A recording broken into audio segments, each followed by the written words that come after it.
여러분 안녕하십니까. 경제현장 오늘 고광철입니다. 오늘의 주요 뉴스 전해드리겠습니다. 트럼프 미 대통령이 이르면 다음 주 푸틴 러시아 대통령을 만납니다. 3년 6개월째인 러시아 우크라이나 전쟁 종식에 전기가 마련될지 주목되는데요. 휴전 논의에 따라서 방산주와 재건주가 큰 영향을 받을 것으로 보입니다. 김윤덕 국토교통부 장관이 가덕도 신공항 건설 예정지를 찾아 드라이브를 걸었지만 공사기간 이견뿐 아니라 건설사 컨소시엄도 삐걱거리면서 빨간불이 켜졌습니다. 대우건설이 대표 주관사로 컨소시엄을 재구성하는 상황에서 포스코 ENC가 사망사고로 컨소시엄에서 빠져 대형 건설사를 다시 찾아야 하게 됐죠. 공사기간도 정부는 기존대로 7년, 컨소시엄은 8년에서 9년을 주장하고 있습니다. 수도권 아파트 입주 예정 물량이 2년 뒤 10만 가구대로 감소하면서 현실적인 공급 대책을 제시해야 한다는 주장이 커지고 있습니다. 부동산 R114가 추계한 수도권 아파트 입주 예정 물량은 올해 14만 5,200가구에서 내년 11만 1,400가구, 2027년 10만 5,100가구로 감소합니다. 서울의 경우 올해 4만 6,700가구에서 내년 2만 8,300가구, 내후년 8,800가구로 줄어듭니다.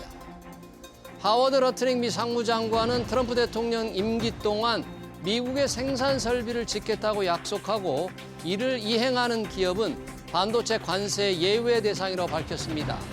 공장 건설을 상무부에 신고한 뒤 건설 과정을 처음부터 끝까지 감독받을 경우 면제될 수 있다는 겁니다. 100% 반도체 관세, 삼성전자와 SK하이닉스는 면제받을 수 있을지 이어지는 집중 진단에서 살펴보겠습니다. 경제현장 오늘은 SBS BJ앱과 유튜브에서도 실시간 시청 가능합니다. SBS BJ앱을 다운받아 시청하면 더 많은 정보와 뉴스를 볼 수 있습니다.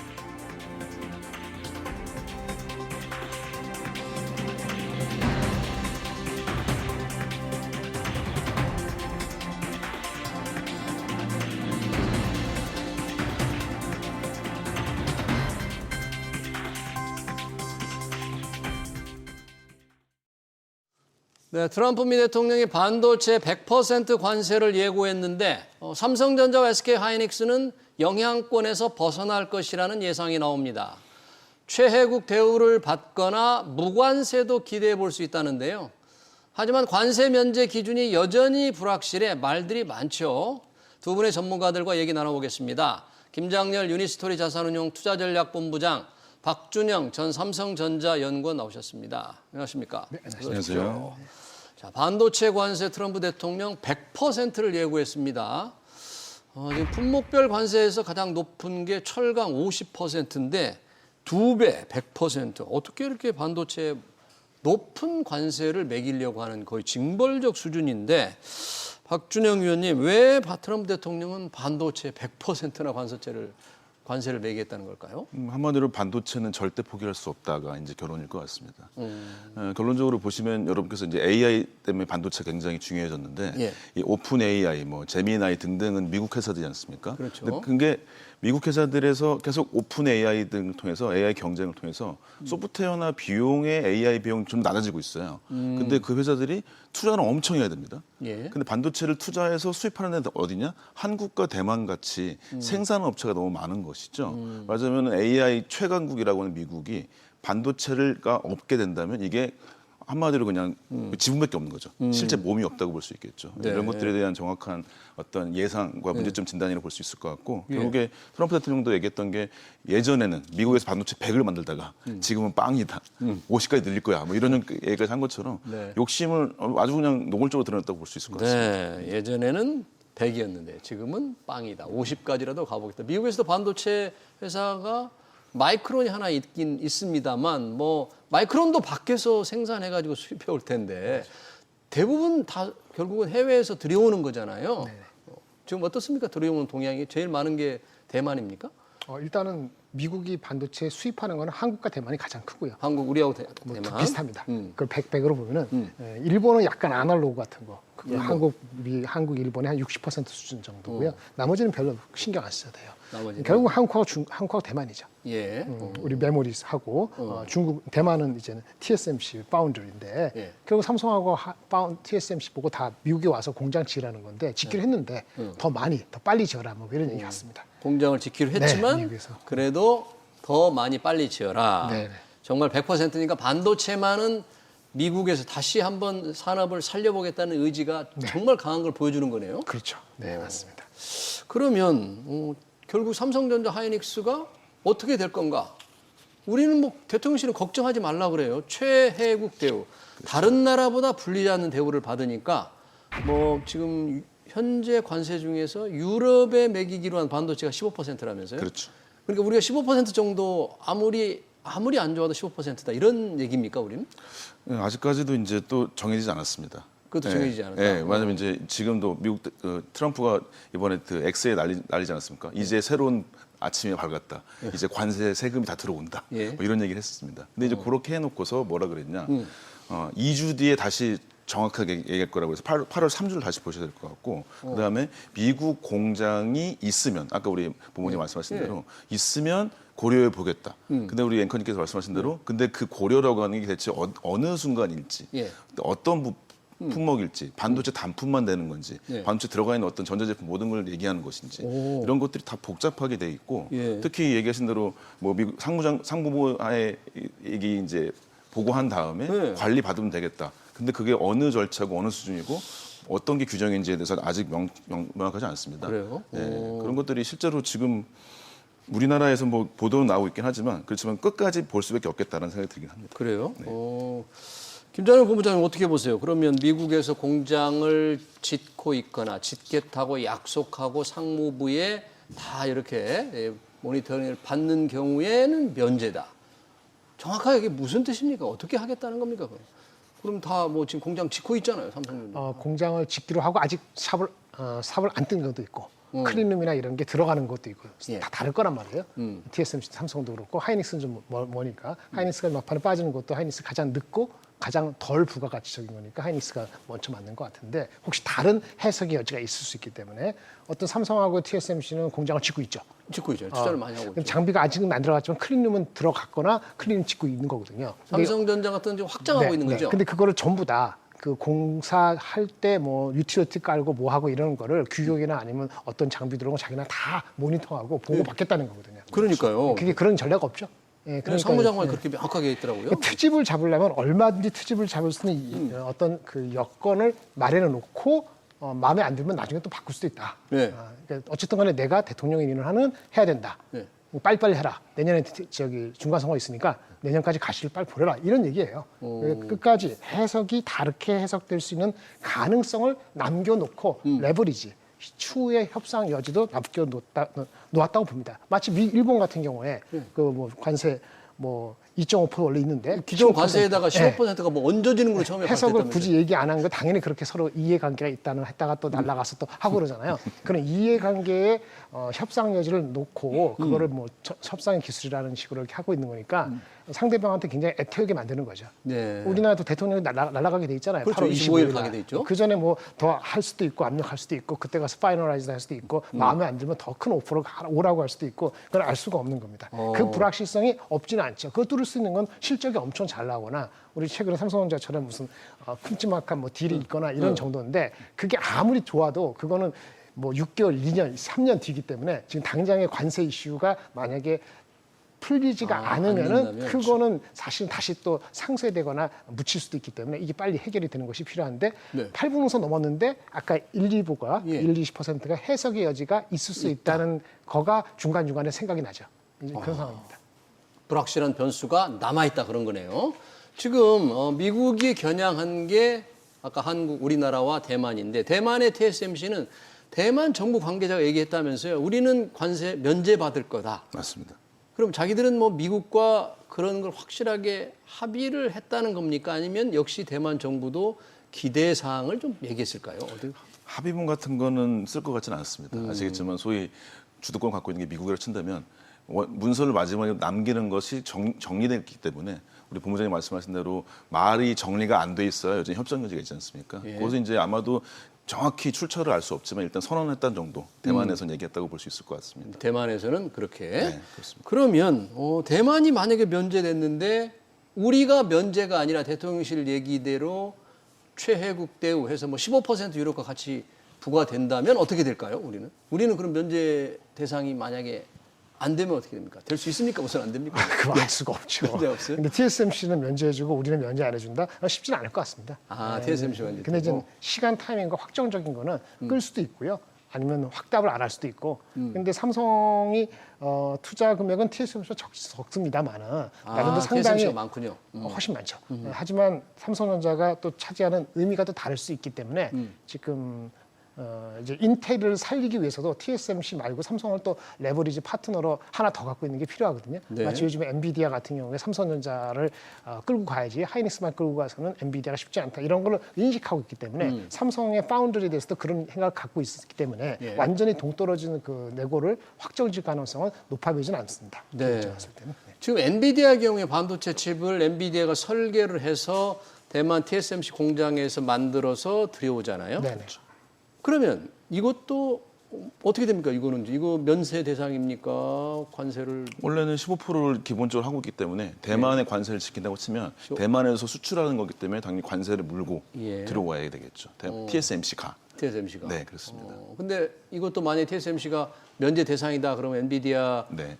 설계해서 TSMC가 만드는 것도 면제 대상이 될까요? 근데 그건 거기서 또 이제 지금 100% 관세 여부이기 때문에 네. 100%를 빼준다는 건지 15%를 유지하겠다는 건지 이것도 지금 알 수는 없을 것 같습니다. 그 물량이 굉장히 많을 거 아닙니까? TSMC가 해서 엔비디아 칩 만들어서 미국으로 들여오는 게 굉장히 많을 텐데. 그럼요. 그 부분 관세 지금 예상은 어떻게 해요? 알 수가 없어요. 그것도 알 그러니까 수가 이제 미국하고 그럼 예를 들어서 마이크론이 있는데 자국 나라인데 미국에 생산하는 게 있고 딴 나라 생산하는 게 있어요. 그러면 관세를 딸리 매길 것인지 다 면제인 건지 미국의 공장만 있으면 다른 나라 미국이 아닌 지역에 있는 것도 다 100% 관세가 없다고 지금 이 얘기하고 있는 거잖아요. 그렇죠. 근데 그것도 100% 그런지는 사실은 몰라요. 예, 솔직히 말했을 때. 그러니까 모르는 거죠. 모르는 게 맞습니다. 최종 확정이 언제 되는 근데 겁니까? 우리 최혜국이라는 거는 대통령실이나 그 저기 여한구 저기 통상교섭부 한 거는 최혜국을 받기로 했으니까 딴 나라보다는 못하지 않는다는 그 얘기만 하는 거죠, 정확히. 그렇죠. 그러니까 지금 면세가 될지 15%가 15% 될지 될지 그 지역마다 다를지 물량은 얼마가 면제가 될지 굉장히 좀 불확실한 요인이 그렇게 많이 복잡하게 미국이 하지는 않겠습니다만은 그거와 계속 압력을 가할 겁니다. 많죠. 예를 들어 TSMC 같은 경우도 이런 얘기했었죠. 너네 인텔에 그 지분 참여해라. 인텔이 힘드니까 계속 그 얘기가 잊어버릴만 하면 나오잖아요. 그런 것도 여러 가지 연계가 있기 때문에 뭐라고 확담질 수 없습니다.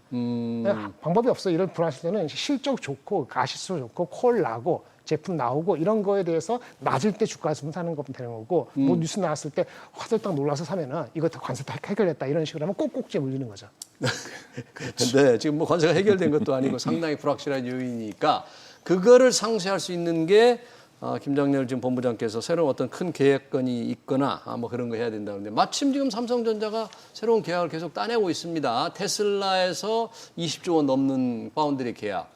이번 애플에서 차세대 칩 계약을 땄다는데 우선 애플과 맺기로 한 이 계약 사업은 어떤 건지 규모가 어느 정도 되는 어떤 의미가 있는 거예요, 이거는? 네, 정확히 말씀드리면은 삼성전자하고 애플은 오랫동안 싸웠다가 10년 전에 결별을 했죠. TSMC의 애플이 이제 아이폰 6, 7부터 맡기기 시작하면서 삼성전자와 애플은 이제 특허 소송도 있었고 그때 이제 분쟁이 끝났었습니다. 그래서 서로 이제 보지 않고 있다가 그러다가 이제 10년 만에 이제 거의 이제 전격적으로 이 카메라입니다. 카메라에 들어가는 걸 이제 우리가 CIS를 CMOS 이미지 센서라고 하는 카메라입니다. 예. 여러분들이 보시면은 뭐 핸드폰의 가운데 카메라도 있고 뒷 카메라도 있지 않습니까? 그런 걸 다 전체적으로 얘기하는데 시장 규모가 생각보다 아주 크진 않지만은 일단 성장세가 좋은 걸로 돼 있습니다. 그래요? 계산 보시면은 우리가 전체 반도체 시장을 6천억 불로 정도 잡고요. 메모리를 2천. 그다음에 시스템 반도체를 6천 정도 4천 정도 잡습니다. 1대2죠. 4천억 불 중에서 5% 정도가 보통 CIS입니다. CIS. 예, 그러니까 보통 200억 불 정도 잡아요. 이게 이미지 센서라는 거예요? 맞습니다. 카메라입니다. 예. 카메라인데 그 들어가는 반도체를 얘기하는 거야. 이 자체를 우리가 이 자체도 포함됩니다. 자체를. 네. 그래서 그게 이제 되는데 그게 이제 실제 좋은 건 뭐냐면 그동안에 10년 정도 전에는 소니가 지금은 50%로 1등인데 삼성전자가 15%거든요. 예. 근데 소니 그 10년 전만 하더라도 삼성전자가 이게 1등이었었어요. 네, 근데 그게 뒤집어졌습니다. 특히 이제 애플의 영향이 컸었고요. 예. 근데 그걸 다시금 만약 설득한다면 계산해 보시면 보통 우리가 200억 불 정도 한다면 소니가 반이었던 거죠. 100억 불이라고 한다면.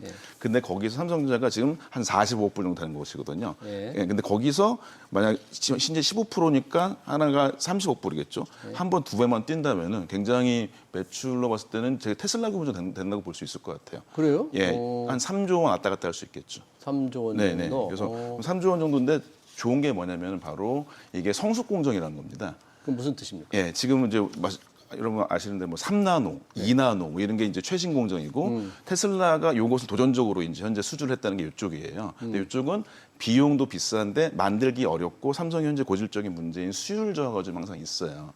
근데 이 현재 CIS 같은 경우는 14나노 이상 정도로 봐요. 그럼 이건 10년 정도 된 공정이거든요. 그래가지고 이거는 수율도 높고 투자도 안 들어가니까 영업이익이 더 높을 수가 있겠죠. 아, 그래요? 네, 그래서 보통 지금 테슬라는 아까 말씀하셨다시피 23조에 8년이니까 보통 매출로 봤을 때 한 3조 원 정도 잡거든요. 예. 연에. 연 근데, 3조. 근데 이제 이익이 높진 않을 것 같아요. 그래서 한 10% 잡으면 네. 뭐 연에 한 3천억 정도 그 이익이 될 것 같아요. 예. 근데 이제 실제로 이제 CIS는 3조 같다고 예상한다면 만약에 그 정도라고 한다면 그것보다 높지 않을까. 아, 이익률이? 뭐 15% 20% 되지 않을까 생각이 합니다. 이익률이. 네, 그래서 그런 것도 괜찮을 것 같습니다. 네, 애플과 삼성전자는 스마트폰 시장에서 1, 2위를 다투는 적인데 서로 경쟁자인데 물론 뭐 프레너미, 적과의 동침이라고 할 수도 있습니다. 뭐 회사의 어떤 전략은 뭡니까? 두 회사가 이렇게 손을 잡을 수밖에 없는 양사의 어떤 전략적 목적, 판단은 뭘까요? 그 삼성이 계속 기술 개발은 계속 했는데 이게 새로운 건 아니고요. 여러분이 까먹어서 그러는데 작년 7월 달에 삼성전자가 8만 원, 9만 원 잘 나갈 때는 이런 뉴스가 눈에 보이지도 않으셨을 겁니다. 작년 7월에 나왔던 뉴스예요. 이게? 네, 나왔던 뉴스입니다. 사실은 작년 7월에 이미 꼬밍치라고 대만의 그 애널리스트 얘기했고 삼성의 애플의 아이폰용 CIS 공급 가능성이 이미 제기됐어요. 언제부터? 작년에? 26년부터 될 수 있다라고 전담팀도 구성하고 테스트 다 했고 그것이 이제는 확인이 된 겁니다. 초도 물량은 크지 않을 겁니다. 그 카메라 중에서 후면 그 전면에서 한 4개가 들어가는데 그 중에서 1개 정도가 받을 거기 때문에 1개. 아마도 그 소니가 갖고 있는 소니 맞죠? 소니가 갖고 있는 소니. 물량의 뭐 20%? 그러니까 15%? 그 정도의 세컨 밴드를 확보해서 가격 압력을 주려는 거가 하나 있고 기술적으로 자기의 입맛에 맞게끔 삼성은 기술적으로 있으니까 끌어오른 겁니다. 이것이 예전에는 휴대폰에 들어가는 AP 있잖아요. 머리 네, CPU에 해당되는 예, 거. 두뇌. 그걸 했었거든요. 그때는 경쟁이에요. 휴대폰을 갖고 AP가 휴대폰을 좌지우지하니까 그렇죠. 경쟁이 되는데 뭐 CIS는 눈에 해당되는 거니까 그 정도는 줄 수도 있지 않나 이렇게 생각하는 거라고 보여지고요. 그렇군요. 그래서 마진은 좋을 수 있는데 그 물량은 절대 물량이 얼마나 아직- 빨리 클지는 사실은 모르겠고 아직 전체 물량을 좀 모르는 거죠? 그리고 우리가 뭐 저는 봤을 때 테슬라 이슈가 더 크다고 보는데 테슬라? 네, 테슬라 이슈인데 저는 이 테슬라 질문하실 것 같은데 그 가치는요. 삼성전자 시가총액이 한 20조에서 40조 플러스 되면 끝이다라고 봅니다. 20조에서 40조? 원래 파운드리 비즈니스가 삼성이 1년에 한 27조 하는데 예. 적자가 많잖아요. 그러니까요. 이걸로 인해서 흑자가 될 수도 있다 뭐 이런 생각이 드는데 매출이 발생하는 거 아무리 빨라도 27년 말, 실제 28년이 되거든요. 2년 뒤에. 그런데 이게 22조거든요. 근데 실제는 더 클 수 있다 그러죠. 그래서 예. 22조, 40조가 되는데 원래 삼성전자의 파운드리 비즈니스의 가치를 애널리스트가 시가총액 400조 삼성의 한 10%, 40조를 보고 있었어요. 근데 이걸로 인해서 에딩될 수 있는 것이 제가 베스트 잡았을 때 20조에 40조예요. 20조에 40조. 그러면 그렇게 가져가면 이 뉴스가 7월 28일 나오기 전에 주가가 65,900원이었기 때문에 네. 이걸 에딩을 하면 7만 원에서 7만 5천원 딱 계산됩니다. HBM이나 다른 거 없으면 주가는 여기가 다 갇히는 게 맞아요. 아. 그래서 삼성전자가 올라가는 건 HBM이 콜이 나거나 아니면 실적이 한 10조 이상 나와갖고 작년 7월 달, 8월, 9월 달에 10조 정도가에서 12조 간다고 떠들었을 때 주가가 7만 5천 원입니다. 그러니까 지금은 3분기, 4분기에 10조 이상 가는 게 갈 수도 있고 못 갈 수도 있고 HBM 콜은 날 수도 있고 안 날 수도 있고 그런데 기대 심리가 앞서서 가려고 하는데 뻥 터진 게 테슬라인데 테슬라 가치는 아까 말한 것처럼 테슬라 계약의 가치. 20조, 40조 이상 지금 잡는 거는 그거는 지나친 기대다. 그래요? 다른 게 터져야지 7만 5천 원을 뚫고 애널리스트가 얘기하는 8만 몇천 원을 가는 거예요. 그거 없이는 혼자 못 가고요. 네. 우리나라 환율이 갑자기 1330 이렇게 돼서 돈이 들어와서 어쩔 수 없이 사게 되면은 하이닉스나 LG엔솔이나 다른 거보다는 삼성이 사기가 좋죠. 네. 그런 수급과 숏 커버가 있기 때문에 주가가 최근에 발등을 한 거다. 이렇게 하고도 이 정도면은 그것이 한계일 수도 있다라고 저는 봅니다. 그러니까 지금 주가가 이런 테슬라 계약이 반영된 상태라면 또 다른 어떤 전기, 또 다른 새로운 단계에 뛰려면 또 다른 게 있어야 된다는 얘기인데 참 어찌됐든 그래도 굉장히 그 삼성전자에는 좋은 뉴스 아닙니까? 파운드리가 계속 뭐 매출도 그렇게 크게 늘지는 않고 그렇죠. 적자 상태 지속되는데 이제 좀 뭐가 좀 분위기가 확 달라지는 겁니까? 삼성전자의 파운드리 사업이? 우리 부모님 말씀하신 대로 뭐 올해 달라진다, 뭐 올해 찍힌다 이런 건 좀 어려울 것 같아요. 네, 왜 말씀드렸다시피 지금 분기별로 거의 2조 5천억 이상 정도로 마이너스 되지 않습니까? 파운드리. 그래서 이제 이번에도 뭐 봤더니 전체 분기별 영업이익이 5천억도 안 됐지 않습니까? 그래서 메모리가 한 3조 했고 파운드리가 마이너스 2.5조 해가지고 이제 5천억밖에 안 된 거거든요, 반도체 쪽에서. 그렇기 때문에 그게 당장 반영되지 않을 것 같다. 말씀하신 대로 이제 소니 실제 이미 나왔던 게 빨리 생산된다면 조금 반영되는 거 있겠지만 아주 빨라야 내년일 것 같긴 해요. 예. 근데 이제 그거는 이제 뭐 주가 쪽으로서 그렇게 말씀하실 수 있을 것 같고 뭐 기술적으로 봤을 때는 당연스럽게 이제 이 빅테크 회사 수주가 클 수밖에 없습니다. 게다가 이제 이번에도 오늘 아침에 뉴스 나왔죠. 테슬라에서 도조팀이라고 하는 걸 해체한다는 얘기가 나왔어요. 도조팀 해체는 무슨 뭐예요? 그건? 테슬라의 핵심 반도체 설계를 이제 내부에서 안 하고 외부에 맡기겠다는 겁니다. 설계를. 네, 그렇습니다. 이제 이게 조금만 더 이제 그러니까 예상해서 말씀드리면은 우리가 애플 칩이 좋다고 하는 가장 큰 이유가 애플의 아이폰이나 아이패드나 저기 맥북에 같은 반도체를 다 써요. 네. 말하자면 요건 3개 들어가, 2개 들어가, 1개 들어가 뭐 이렇게 되거든요. 지금 현재 테슬라의 전략도 우리가 만들 휴머노이드 로봇이나 테슬라 자동차나 여기도 같은 반도체 써보고 싶어. 네. 그러니까 여기를 같이 반도체를 전문 회사한테 맡기는 게 나을 것 같아. 라고 하는 형태로 이제 되는 것 같아서 네. 도저 맡은 팀장들이 떠났습니다. 이제 그래서 이제 이 테슬라 자체가 약간 크기가 큰 B2C 시장에서의 이쪽 아니면 B2B의 로봇 같은 거 있지 않습니까? 이쪽에 신 AI죠. 신 엣지 디바이스를 다시금 석권하려고 하는데 이때 이제 설계나 생산을 다 같이 할 수 있는 게 바로 삼성인 것이죠. 삼성이다. 그리고 이제 가장 조금만 좀 어려운 기술 말씀드리면 삼성전자랑 TSMC가 하는 것 중에 패키지 기술 중에서 이 WLP라고 해서 웨이퍼 기반으로 하는 게 있고 네. 삼성이 독단 그 유일하게 할 수 있는 게 PLP라고 디스플레이 패널로 할 수 있는 패키지가 있거든요. 네. 요 패널로 하게 되면은 훨씬 더 이 패키지를 만들 때 자유롭기 때문에 복잡한 설계가 가능해집니다. 무슨 얘기냐? 테슬라는 큰 걸 만든다는 것이죠. 네. 기능이 많아요.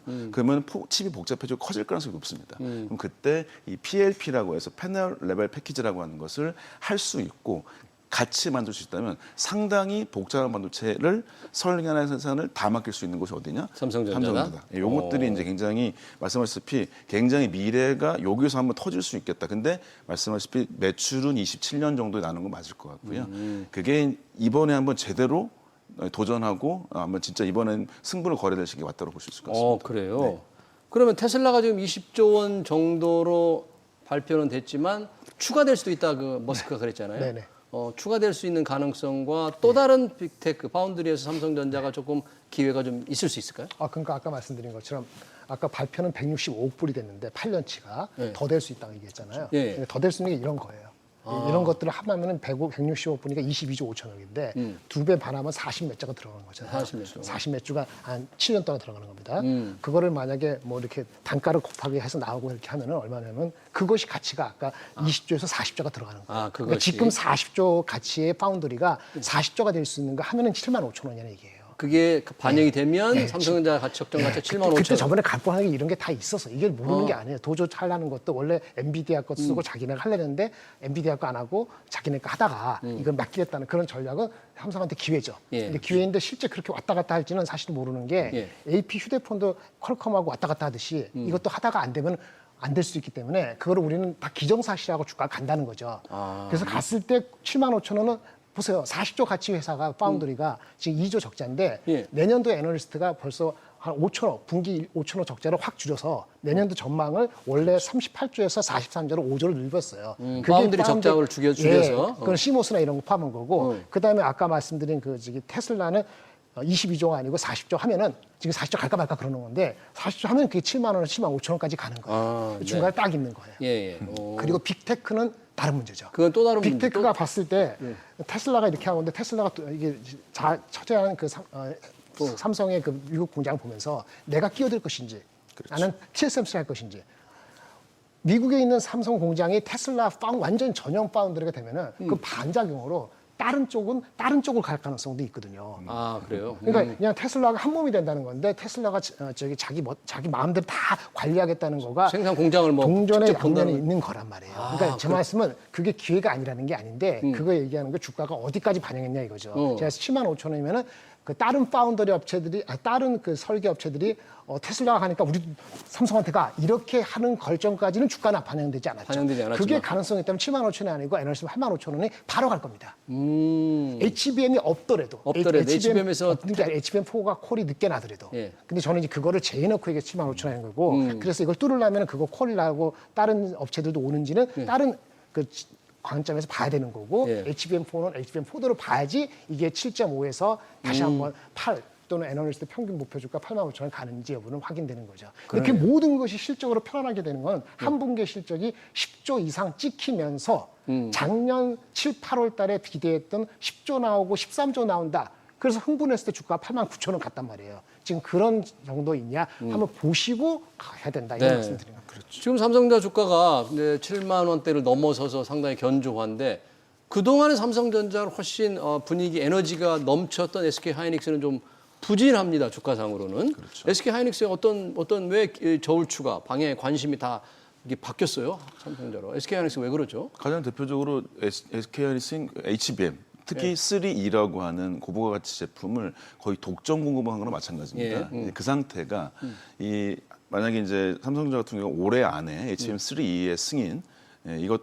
따르면 아시겠지만 삼성전자 물량은 전체 메모리 산업의 40%가 넘거든요. 네. 근데 그거가 40%가 없는 상태에서 60%에서 하이닉스 거기서 많은 차지를 했었기 때문에 그게 거의 품귀 현상이었던 거기 때문에 부가가치 엄청 높고 이제 분기별로 구조가 넘는 이익을 얻은 것인데 당연스럽게 회사가 3개까지 생겨버리게 된다면은 당연히 그게 단가가 떨어질 것이고요. 예. 그거기 때문에 하이닉스가 그러면 아주 독보적인 기술력을 통해서 할 수 있느냐 이것도 이제 고민의 영역일 수밖에 없는 것 같아요. 예. 그래서 그게 이제 그러니까 물량에 따라서 점유율의 변경 같은 게 분명히 있기도 하고 그다음에 이제 뭐 업계에서는 이렇게 얘기 많이 합니다. 하이닉스가 투자를 또 확 했었어야 되는데 투자를 더 늘렸어야 되는데 네. 못한 거예요? 예, 그게 좀 아쉽다는 얘기가 많이 아쉽다. 있어요. 그러니까 기존에 청주에 있는 공장이 보통 낸드를 만들다가 이 D램으로 급히 바꿨는데 예. 그거 말고 또 다른 라인 건설하거나 뭐 이런 것들에 대해서 좀 빨리금 더 한마디로 한꺼번에 확 투자를 해서 확 벌었어야 되는데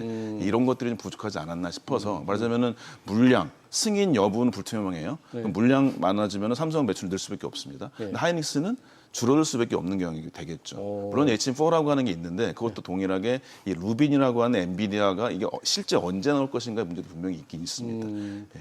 본부장님 보시기엔 어때요? 삼성전자 이게 말고 우리가- SK하이닉스의 네. 조금 부진. 그 삼성전자가 들어오면 당연히 하이닉스가 안 좋죠. 그건 당연한 겁니다. 서로. 네, PR이 얼마든 그래요. 네. 그래서 아까 말씀드린 것처럼. 근데 문제는 골마삭스 얘기했듯이 HBM이 그 3가 됐든 4가 됐든 오버서플라이 되잖아요. 오버서 되잖아요. 그럼 삼성이 하이닉스가 뭐라 그러죠? 나는 HBM4를 먼저 하고 있으니까 HBM4 가격을 높여서 오퍼를 했다는 게 나오잖아요. 확인이 안 됐습니다만은. 예. 그러니까 삼성한테는 HBM3 너네 늦게 들어오지 가격 30% 낮춰 그럼 받아줄게. 하이닉스는 하이닉스가 나는 HBM3 그렇게 낮은 가격 못 가. HBM4 가격 높을겠어. 너 삼성한테 가져가려면 가져가봐. 이런 식의 썰이 있는 거거든요. 만약에 루머가 있다. 공급이 초과가 된다 내년에 예. 삼성이 늘든 하이닉스가 늘든 하면은 그 가격을 삼성하고 하이닉스하고 다르게 주겠어요? 예. 다 낮추죠. 다 낮추죠. 그러면 삼성도 가격이 내려가는 거예요 원래보다. 원래 SK하이닉스. 제가 생각했던 영업이익이 100이었으면은 삼성도 줄어드는 건데 주가는 그걸 무시하고 올라가고 있는 거죠. 하이닉스는 삼성이 들어왔고 가격이 한 20% 빠져서 이거 고스란히 반영돼 갖고 25만 원까지 가고. 지금 그러니까 주가는 원래 계산대로 되는 게 아니지만은 예. 이건 다시 올라옵니다. 그래서 삼성전자가 HBM4 들어오면 삼성보다 하이닉스가 나쁘다. 맞아요. 네네. 근데 그걸로 인한 가격 인하 압력은 삼성도 똑같다는 얘기입니다. 두 번째는 그렇게 되면은 하이닉스는 어떻게 할까요? 하이닉스. 프로덕트 믹스를 바꾸죠. 아, 상품 구성을 그렇죠. 어떻게 바꿔요? 삼성도 요즘에 HBM4를 다시 생산한다면서요. 종산 안 시키고 수요가 좋으니까 DDR4. 다시 갑니다. 그러면 다시 서로 간에 뭐 하면 거기서 싸고 난리를 뽀개는 거예요. 그러면 같이 무너질 수 수요가 안 많으면 수요가 늘지 많으면 않으면? 그게 가능한 거. 그렇기 때문에 단순하게 누가 골만삭스인가 화이트삭스가 뭘 했다는 그런 말을 그렇게 받아들이면 바보 멍청이가 되는 거예요. 네. 제발 그렇게 생각하지 마시고 만약에 삼성하이닉스가 HBM을 만약에 콜에 문제가 생기거나 네. 품질의 성능이 문제가 생겨서 마켓셔가 삼성하이닉스가 뒤바뀌거나 비슷해질 수 있다. 그러면 지금 주가가 너무나 타당하고 네. 삼성이 8만 원 가도 하이닉스는 30만 원 못 가고 끝날 가능성이 있습니다. 네. 그게 핵심적인 펀더멘털 이슈가 아니고 삼성이 들어온다는 그 가정만 가지고 해서 마진을 둘 다가 아니고 하이닉스만 내려간다는 그 가정 자체는 틀렸다라고 말씀을 드립니다. HBM3 2의 삼성전자, 엔비디아 품질 인증 테스트는 참 오래 가네요. 그렇죠. 네, 지금 이제 어떻게 4분기에는 뭐 이런 전망을 해봐야 좀 의미도 없습니다만 어떻게 보세요? 많이 나아졌고 많이 이제 아시겠지만 이미 동일한 품질의 다른 회사 브로드컴과 AMD는 승인이 된 게 분명히 있기 때문에 뭐라고 이제 정확히 말씀드리지 않는 게 워낙 오래 더 나을 것 걸리니까. 같습니다. 네, 본부장님 가능성이 언제 도저히 없을 것 같아요? 왜 이렇게 오래 걸리는데? HBM3 콜 놔도 별 의미 없습니다. 이제? 아니 지금 오버서플라이 되면 HBM3 2부터 오버서플라이인데 이미 자기네가 과잉 만들어서 생산이니까? 가격을 낮춰서 들어갈 텐데 그게 뭔 의미가 있겠어요. 과잉 주가에 한 2% 영향 주고 끝이에요. 저번에 말씀드렸잖아요. 작년에 얘기했을 때 HBM3가 나오는 것도 시기가 있다고. 제가 옛날에 5만 원 가치다 기억나십니까? 5천 원 가치다. 그게 지금 1년이 지났어요. 이제 그 난시차 나온다? 별 의미 없고요. HBM4 콜을 삼성이 마이크론이나 하이닉스랑 비등하게 나오고 오더를 받는 게 8만 원 가느냐 아니 7만 원대에서 머무느냐 거기에 핵심적인 겁니다.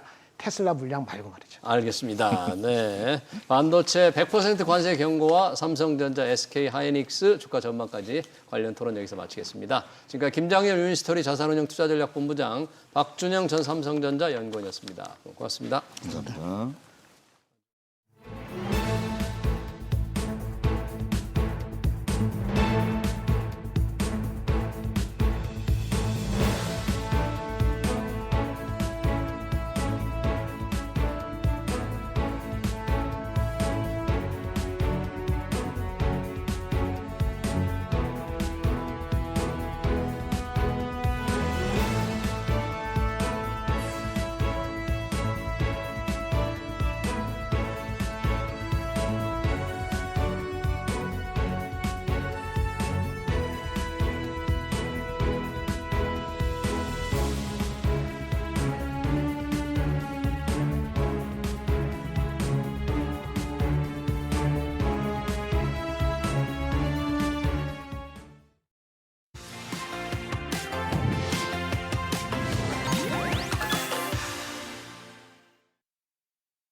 네, 전기 전자 제품을 비롯해 자동차, 선박, 항공기까지 주요 산업에 두루 사용되는 것이 바로 알루미늄입니다. 대호 AL은 이 알루미늄 잉곶이라는 원재료를 가공해서 자동차, 전기전자 부품이나 주방용품을 위한 소재로 공급하는 코스피 상장사인데요. 최근 배터리셀이나 에너지 저장 장치 ESS 소재 납품이 늘면서 2차 전지 사업에서 실적이 호전되고 있다고 합니다. 어떤 기업인지 미래 투자 가치가 있는지 한욱은 대호 AL 경영총괄 부회장 모시고 얘기 들어보겠습니다. 부회장 어서 오세요. 네, 안녕하십니까. 대호 AL 이 알루미늄 잉곶, 그러니까 알루미늄 덩어리잖아요. 이거 그렇죠. 가공해서 네, 부품 원재료로 이제 만들어서 그렇습니다. 가공해서 예. 만드는 회사인데 좀 정확하게 말씀해 주시죠. 어떤 회사인가요? 저희는 잉곶을 들여다가요. 그걸 이제 용융, 주조, 압연 과정을 거쳐서 네. 판재류, 그러니까 코일이라고 합니다. 코일. 예. 그거를 생산을 해서 저희 고객사들, 그러니까 뭐 배터리 업체, 자동차 업체, 건설, 그다음에 주방용품, 예. 그리고 뭐 후라이팬이 들어가는 거 예. 이런까지 해서 납품을 주업으로 하고 있습니다. 예, 알루미늄 코일이나 판재 네. 이런 걸 공급한다. 이제 회사하고 저희가 이제 회사 내용을 좀 정확히 보려면 요즘 상황이 어떤지를 봐야 되는데 네. 상반기가 훌쩍 지났지 않습니까? 요즘 실적이 좀 어떻습니까? 전반적으로 그 전기 자동차 그 캐즘 현상 때문에요. 전기차 예, 수요 2차 전지 수요가 좀 줄었었죠. 예. 근데 저희들은 그 오히려 ESS 저장 장치 삼성형 물량을 저희들한테 많이 받았어요. 그래서- 요즘 ESS가 굉장히 관심 수요가 늘고 예. 있다는데. 그래서 반기 실적이 예. 창사 이후로 최대 실적을 냈습니다. 얼마입니까? 1024억 매출했습니다. 1024억. 네. 네. 상반기. 네. 보통 작년 상반기에 비하면 어느 정도인가요, 이게? 작년에 대비해서는 뭐 약 한 30% 정도 이상 늘어난 걸로 상반기에요. 봅니다. 예. 이익률은 어느 정도 됩니까? 1024억 매출이면? 저희 영업이익률이 반기에는 한 7.93% 정도 나오고 있습니다. 네. 영업이익도 조금 많이 늘었고요. 네. 지금 네. 정확하게는 작년보다 매출은 한 20% 늘었고요. 네. 영업이익률이 한 4.24% 정도 늘었습니다. 네. 지금 요즘 3분기, 하반기, 연간 전망은 어떠신지요?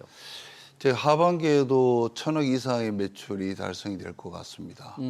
꾸준하게 지금 그 ESS 저장장, 그 에너지 저장장치, 예, 그게 이제 뭐 다양하게 그 AI 뭐 데이터 센터라든지, 네. 그 다음에 뭐 ESS 부분의 꾸준한 매출 증대, 그래서 그런 부분들이 계속 지속되면서 네.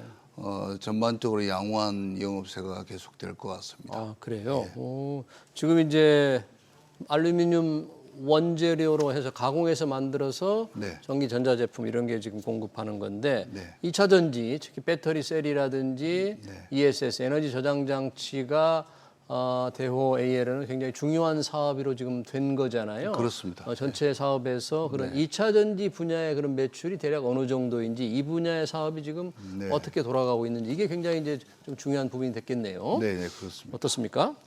2차 전지 사업 부분이 지금 ESS 부분은 매출에 지금 약 한 45% 정도 45%. 예, 비중을 차지하고 있습니다. 어, 근데 앞으로 계속 이 추세가 가면서 27년도에는 그게 55% 이상 달성되면서 네. 좀 수익성도 상당히 개선되는 모습을 보일 것 같습니다. 주로 어떤 부분에서 수요가 좀 어느 회사들과의 비즈니스가 조금 활발합니까? 삼성은 배터리 부분이 주로 각형입니다. 삼성 SDI. 예, 그리고 SK나 LG 같은 경우는 파우치형, 예. 원통형인데요. 예. 아무래도 원통형이나 파우치형보다는 각형 배터리에 저희 알루미늄 제품이 많이 쓰입니다. 각형 배터리에. 네. 예, 그래서 뭐 주로 아직까지는 LFP라든지 중국의 그게 성능이 좋아졌다고는 하지만 예.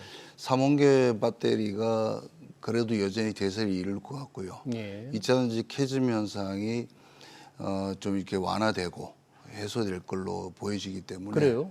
지금 업계에서는 지금 상당히 네. 전기차 판매 둔화가 좀 계속될 거라는데 그런 현상이 곧 바뀔 것 같습니까? 트렌드가 어떻게 또 예상을 뭐 하세요? 어차피 바닥권은 형성이 됐다고 보고요. 턴어라운드 조짐이 보이고 있다고 저는 봅니다. 그래요? 아무래도 뭐 시장은 선제적으로 대응을 하게 돼 있기 때문에 예. 저희들은 준비를 잘 하고 있습니다. 원재료 회사가 먼저 이 산업의 변화를 좀 알 수 있잖아요. 그렇습니다. 원재료의 수요가 이제 늘어나면 네. 이 산업이 좋아질 거다. 뭐 턴어라운드가 뭐 내년 또는 2027년 언제쯤 기대를 하나요? ESS 부분이 조금 정체된 부분을 메꿔줄 것 같고요. 나머지 부분들은 2026년 말 정도 되면은 네. 하반기쯤 되면은 뚜렷이 보이지 않을까 하는 생각입니다. 그래서 네. 저희들은 나름 그 설비를 교체하고 생산량 확대를 위해서 좀 일부 설비는 도입하고 이렇게 해서 준비를 하고 있습니다. 네, 그래요. 그 부분 생산을 확대하기 위해서 뭐 공장을 넓히거나 또는 뭐 하는 여러 가지 생산 투자 확대 이런 건 좀 움직임이 있어요? 그 얘기. 공장을 늘리는 것까지 적극적인 투자는 좀 아직까지는 좀 계획만 세워놓고 있고요. 예, 저희들 뭐 일부 장비 중에 AFP라든지 예. 그 다음에 이제 슬리터, 광폭 슬리터가 없습니다. 저희들은 광폭 슬리터라는 건 뭡니까? 광폭 슬리터는 판재료 자체가 저희 거는 한 760 정도인데 저 1050, 1040 정도 되는 게 광폭이거든요. 네. 그게 판재료 넓입니다. 이게 저희들은 기본적으로 그 설비 자체가 광폭 라인이 아니기 때문에 슬리터, 광폭 슬리터 장비를 저희들이 지금 구축을 하려고 돌입하고 있습니다. 예. 그건 왜 그러냐면 중국산의 광폭 그 판재가 그 코일이 들어와서 저희들이 이제 슬리팅 자르는 거, 예. 그 부분을 저희들이 가공을 해서 납품을 한단 말이에요. 근데 지금 그런 부분들이 미국의 관세라든지 이런 부분 때문에 좀 그 조심성이 있지만 그 외의 시장에 대해서는 상당히 저희들이 기회 요인이 있다고 보고요. 네. 광폭 슬리터 도입도 저희들이 곧 시행을 하려고 지금 준비하고 있습니다. 광폭 슬리터 자르는 걸 좀 도입하려고 그런다. 자, 이 여러 가지 이제 2차 전지 분야 사업이 좀 늘어날 거라는 그런 기대감 속에서 이제 실적이 좋아진다는데 최근에 이 상장사 투자를 조금 하는 게 좀 주목을 끄는 것 같아요. 예, 예. 보니까 이 다른 상장사던데 우선 옵티코어, 진원생명과학, 요즘 진원생명과학 관련 뉴스들이 좀 많이 나오는데 네. 옵티코어 회사라는 게 우선 알고 싶은데 이게 광통신 부품 회사죠. 이거는 어떻게 이런 회사에 투자 결정을 하셨나요? 옵티코는 사실은 전형적인 저희들은 투자입니다. 전형적인 투자라고. 투자, 예, 그냥 그 뭐 FI로 들어간 재무적 건데, 투자를 하는 거예요? 예, 재무적 투자인데 왜 그러냐면 이 옵티코하고 저희들이 이제 뭐 좀 친분이 있어서요. 네. 그 오너하고 이렇게 저희들이 이제 뭐 옵티코의 신사업을 들어보니까 네. 거기 정전식 육축 힘토크 센서 생산 기업인데 네. 이게 이제 로봇이나 뭐 이게 아마존 로보틱스나 뉴에라 로보틱스나 이런 쪽에는 삼성전자나 이쪽에 본격적으로 공급할 수 있는 어떤 회사에 예. 이 옵티코가 투자를 해서 인수 계획까지 갖고 있는 걸로 네. 저희들은 들었습니다. 아직까지 계획이 구체적으로 성사되거나 결정이 되지는 않았지만 네. 그래서 저희들은 뭐 그 이야기를 듣고 이거는 이제 주식과 시비를 저희 투자를 했는데 사실은 저희들이 시제가 늘 쌓여 있지만 유산슬을 일정 부분 쓸 수밖에 없습니다. 외상을. 예. 왜 그러냐면 그 은행과의 그 관계? 거래도 있고 또 글렌코어와의 또 이제 할 때 전체적으로 TT 베이스로 다 갈 수가 없기 때문에 네. 그래서 유산슬을 쓰는데 유산슬 이자는 비싸고 상대적으로 저희들 그 여유 자금에 대한 예금 이자는 싸고 그래서 오히려 금리 차가 존재하기 때문에 네. 저희들이 그 부분 때문에 어떻게든 더 이거는 좋은 좀 투자 메꿀 수 기회. 있는 네. 예, 그런 부분들은 좀 있어야 되지 않을까 해서 CB도 수익률을 좀 보존 차원에서 투자를 했고 순수한 그렇습니다. 재무적 투자 그렇습니다. 성격이 있다. 네. 진원 같은 경우는 진원생명과학에도 투자를 하셨던데 진원생명과학 같은 경우에는 의약품 회사잖아요. 네. 그러니까 좀 거기는 대우 AI하고 좀 관계가 없는 것 같은데. 네, 그 진원생명과학 같은 경우는 저희들이 그 동반성장조합이라는 데에서 조합. 예, 다른 여러 그 상장사 네. 친분이 있거나 뭐 거래 관계가 있거나 아니면 사업적으로 어떤 제휴 관계가 있거나 이런 회사에서 같이 투자를 해서 진원생명과학의 미국 공장이나 뭐 이런 부분들에 대한 자산 가치 네. 이런 부분들이 충분히 안정성이 있기 때문에 네. 이런 부분들을 가지고 조합을 통해서 투자를 하면 좋겠다. 예. 그래서 저희들도 사실 진원생명과학은 제가 이제 차바이오텍 그 차병그룹 출신이라서 이 바이오 사업에 대한 검토를 좀 피상적이지만 해보니까 자산 가치도 충분하고 해서 조합을 통해서 여기도 투자를 지분을 확보한 거죠? 그렇습니다. 몇 퍼센트를 확보하셨나요? 저희들은 지금 한 5.6% 정도 되는데요. 네. 전에 그 삼자배정 유상증자로 들어가서 1년 보호회수에 걸려 있습니다. 네. 보니까 지금 진원생명과학이 이 소액주주들과 네. 아마 되어야 할 그 조합, 네. 동반성장 네, 조합이라고 하죠. 그렇습니다. 조합과 경영층과의 좀 경영권 분쟁이 있던데 네. 지금 그러니까 경영권을 인수하기 위해서 들어갔다가 지금 싸움이 벌어진 겁니까? 네, 원래는 그 이제 진원생명과학의 대주주 되신 분들하고 그 주요 주주들하고의 처음에 합의가 저희들이 투자를 하고 들어갔을 때 100억을 투자하고 그다음에 260억을 2차 증자 2차 증자에 이렇게 해서 더 들어가기로 했는데 저희들하고 같이 파트너들 그 들어가기로 했는데 처음에 100억이 들어가고 나서 그 100억에 대한 용처 그다음에 100억이 들어갔을 때 경영 지배인 선임 네. 이라든지 이런 일부분에 공유를 해주기로 했던 부분들을 다소 좀 어긴 부분이 있습니다. 기존 경영진들이 좀 변심을 한 거예요. 네, 그래서 저희들이 문제 제기를 했더니 갑자기 나머지 증자 부분들을 회사에서 돌연 취소를 했습니다. 저희들이 돈이 없다고 이렇게 나오면서 그래서 네. 사실은 그게 잘못 알려진 부분이라서 최근에 이제 저희 소액주주들이 저희들한테 조합 측에 이 내용들을 알고 네. 같이 연합해서 기존 주주들이 방만한 경영에 대해서는 네. 이 부분 개선해야겠다 해서 조치를 취했고 지금은 거의 잘 합의가 되고 좋게 이루어져 가고 있는 상황입니다. 그래요? 합의가 아직 안 된 것처럼 돼 있고 주총이 지금 예정돼 있어서 네, 12일 날 경영권 주총 싸움이 벌어질 것 같은데요. 주총 전에 가급적이면 서로 좋게 예. 처음에 취지에 따라서 할 수 있도록 하기 위해서 지금 계속 협의를 하고 있는 과정에 있습니다. 아, 지금 협의 과정이다 이거죠. 네. 회사의 이제 여유 자금이 이게 투자, 본업 생산 확대나 뭐 그런 투자보다는 이런 재무적 투자라든지 기업 인수 쪽으로도 많이 다 들어간 것 같은데 네. 여유 돈을 전부 여기에 쏟은 셈이네요. 그렇지는 않습니다. 그렇지 않아요? 왜냐하면 저희들이 계속 한 300억 정도의 운영 자금, 여유 자금 포함해서 예. 계속 보유하고 있었는데요. 예. 지금 이 부분을 투자를 하고 또 CB를 우리가 이제 저희 CB를 투자했던 거, 그다음에 네. 유상증자 들어온 거 이런 걸 해서 현재도 한 240억 정도의 그 자금들은 계속 유지를 하고 있습니다. 유상증자는 성공을 했나요? 그렇군요. 지난번 조기에 납입을 해서요. 네. 6월 달에 이미 납입을 완료한 상태입니다.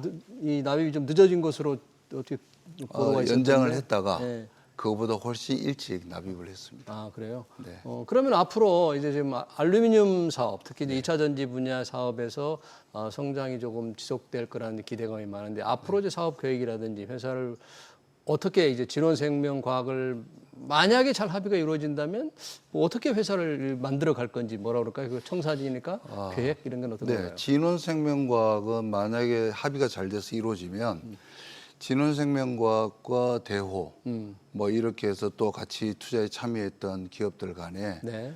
좀 그 협력 관계를 이루어서 저희들이 협력할 수 있는 부분, 네. 재무적인 부분 이렇게 적극적으로 협력해서 시너지가 가능한 부분들은 같이 협력해서 하자. 네. 이렇게 해서 좀 우호적인 세력들로서 저희들 같은 경우는 사실은 최대주주 지분이 좀 약한 상태입니다. 네. 그렇기 때문에 그런 부분들에서 우호적으로 서로 이렇게 좀 협력할 수 있는 부분들은 하자라고 지금 서로 잘 이야기가 될 걸로 생각이 됩니다. 네, 그렇군요. 이런 알루미늄 본업 사업은 부분에서 조금 뭐 전체적인 사업 계획이 좀 새로운 게 좀 있나요? 저희는 사실은 좀 더 세분화해서 머티리얼 사업에 그 전문화하고 그러기 위해서 저희들 갖고 있던 현대로템에 납품하고 있었던 예. 철차 예. 그 사업 부분을 진 머티리얼이라는 그 자회사로 그 스핀오프를 했습니다. 예, 그래서 분사해가지고. 거기는 현대로템 관련의 그 철자 조립 라인뿐만 예. 아니라 네. 향후에 이제 인고 그 수입하는 부분, 아. 그래서 원자재 수입을 좀 다변화하고 네.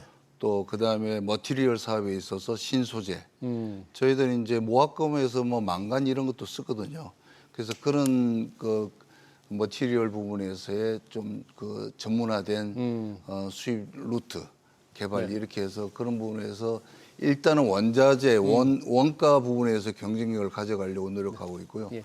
제품 부분에서는 알루미늄 관련된 신소재 충분히 개발 가능합니다. 예, 예. 조선 업황이 좋아지면서 조선에 들어가는 다양한 압출 제품, 저희 압출 라인은 없지만 네. 압출 제품들을 외주를 통해서 네. 그 기회를 보고 있습니다. 알겠습니다. 네, 알루미늄 원재료를 가공해서 주요 자동차나 전기 전자 부품 이런 소재를 공급하는 대호 AL 기업 상황 실적 전망 잘 들었습니다. 투자를 하게 될 경우에는 모든 최종 판단은 투자자 판단의 몫임을 다시 한번 말씀드리겠습니다. 지금까지 대호 AL의 한우군 경영총괄 부회장이었습니다. 부회장님 고맙습니다. 감사합니다. 네.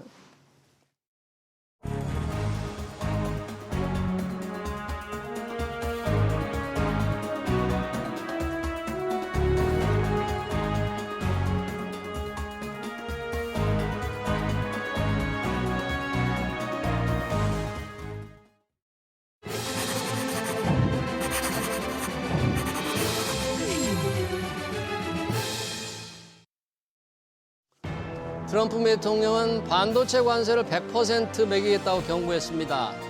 미국의 반도체를 수출할 생각은 접고 들어와서 생산하라는 압박인데요.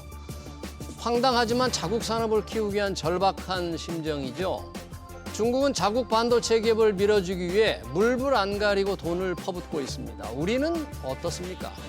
정부와 정치권은 국내 기업을 지원하고 외국 기업을 끌어오기 위해 어떤 노력을 하고 있습니까? 반기업법적인 입법을 보면서 우리 현실이 안타깝게 느껴집니다. SBS BG 경제 현장을 여기서 마치겠습니다. 시청해주신 여러분 고맙습니다.